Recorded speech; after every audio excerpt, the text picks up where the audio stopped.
Hi guys, welcome back. Welcome to the FSX 404 channel. Today we're going to do an approach into Tivat Airport, LYTV, located in Montenegro. A little about the scenery I've used. First, I have the Balkan mesh, and I also have the LYTV land class scenery, which is made by Radoslav Tucakov and Miroslav Sic. Both of these can be found at the SCGVACC website. See the link in the description. Now the sceneries are free, and they do include a good airport scenery too, but I'm only using the mesh and the land class scenery in this video. My airport scenery is actually Payware, and it's made by a SkyHighSim. It's called Tivat 2010, and it's not that expensive.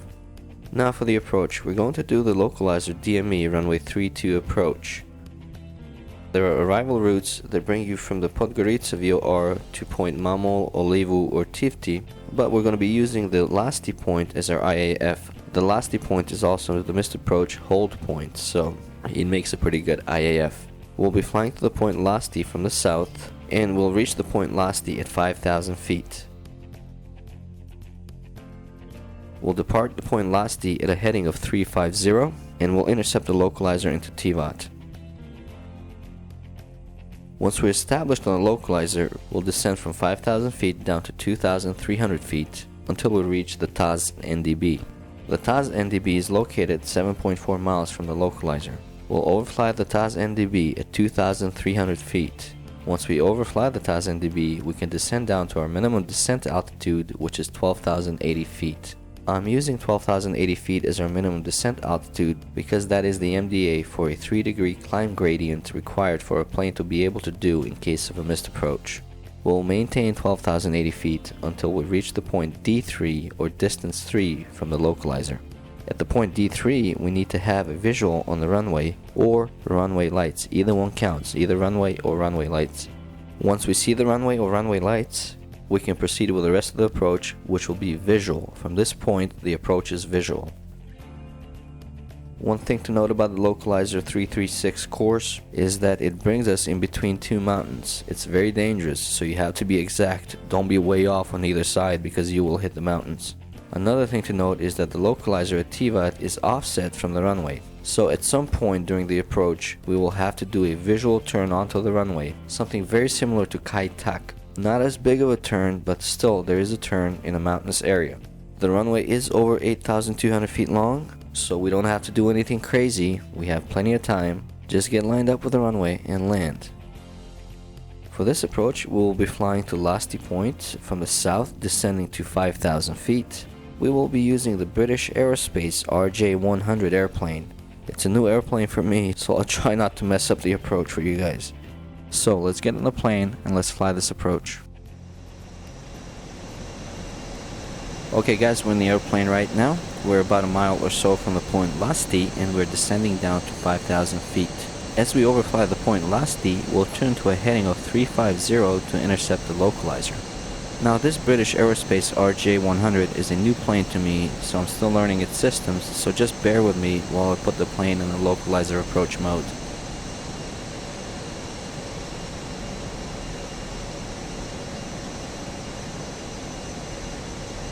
As you can see, we're already established on the localizer, so we're descending down to 2,300 feet, and we'll maintain 2,300 feet until we reach the TAZ NDB.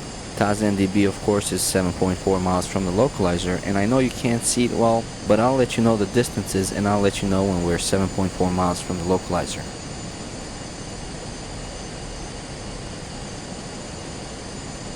Let's put 2,300 on our altitude bug as a reminder. We always want to use altitude bugs.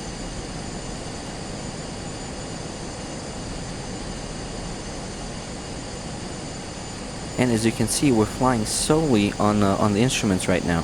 There's really nothing to see outside. Now, as far as this flight goes, I'm actually recording one of my play flights in FS passengers, so you'll hear a lot of announcements in the background that come from having FS passengers.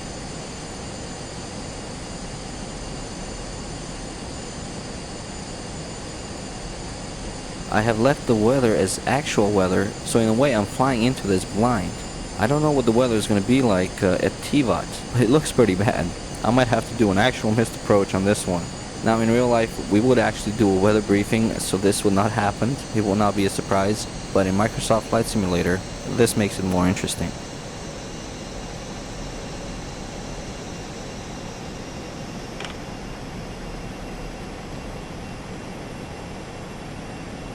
We are at 3,800 feet and we are descending, and so far so good. As I said before, I'm still getting used to this plane, but it's all in good fun. Now, while I have a few seconds, I just want to let you guys know that I do have the approach into Innsbruck coming up, and you guys are going to love Innsbruck. Hopefully I'll get that done in a week or so, depending on how much time I have, but you guys can look forward to that nice, easy approach into Innsbruck. I'm trying to maintain a steady descent of around 1,500 feet a minute, and I know this is not the most fun weather to watch or make a video, just the instrument panel, but it is how you're actually supposed to fly in IMC weather conditions. You don't care about what's outside, pay attention to your instruments. Just want to mention really quick, while I have a little bit of time, I do have a Twitter account, and if some of you guys that have been following me know some of the interesting things that have happened to me, I've recently actually had a attitude indicator failure inside clouds in IMC. Now, attitude indicator failure in IMC is a major problem. A lot of people have been killed because of it. It's an interesting thing because a lot of it has to do with identifying the problem early and then in-flight decision making. Obviously I'm still here, so I've made some of the right decisions up there. It's pretty interesting how everything worked out when you look back on it to what happened up there. Anyway, let's get back to this flight. Okay, we are 10 miles from the localizer at 2,900 feet and descending. We're still established on the localizer and we're still looking good so far. Now we're starting to see some terrain features, but we're still flying by our instruments fully. But at least this gives us some idea of our terrain coming up. I just want to mention why Tivat is so important to me. Landing at Tivat, actually looking outside the wing and looking at the left side of these mountains that we're looking at right now, is the first memory I ever have. I was about 1 year old, and I can still remember it. And I think it was at this point, at that time back in 1977, that I fell in love with flying. Radio altimeter 2,500. Looks like we're breaking out of some clouds, and we can sneak a peek outside, but we're still flying full on our instruments. 2,500. Okay, we are at 7.4 miles over the TAS NDB, 2,300 feet, and we're looking good. This also means that we can descend down to 1,280 feet to our minimum descent altitude until the point D3, distance 3, where we either continue with the landing if we have the runway or the lights in sight, or we do a missed approach.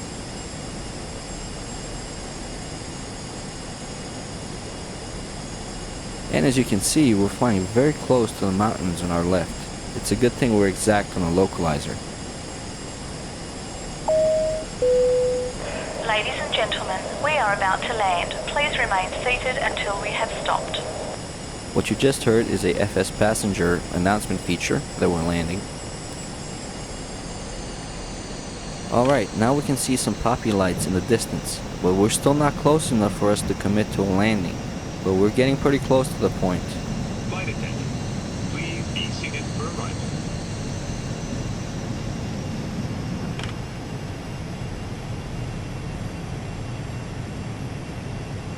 We're still on a localizer, 1,700 feet and descending, and we're getting pretty close to our missed approach point.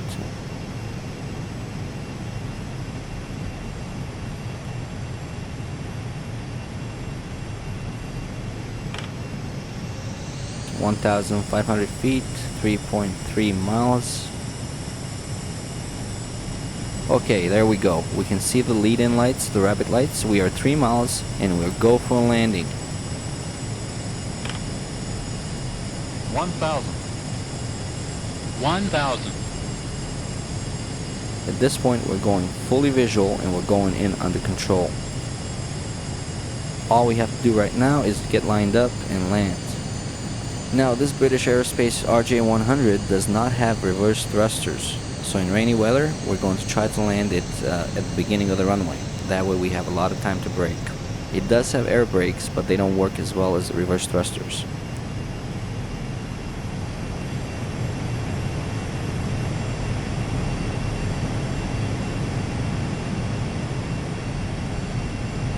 Five hundred. Approaching minimum 400. Minimums 300.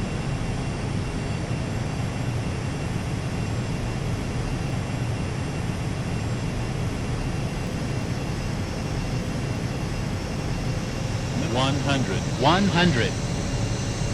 60, 50. 40, 40. 30. 20, 20. 10.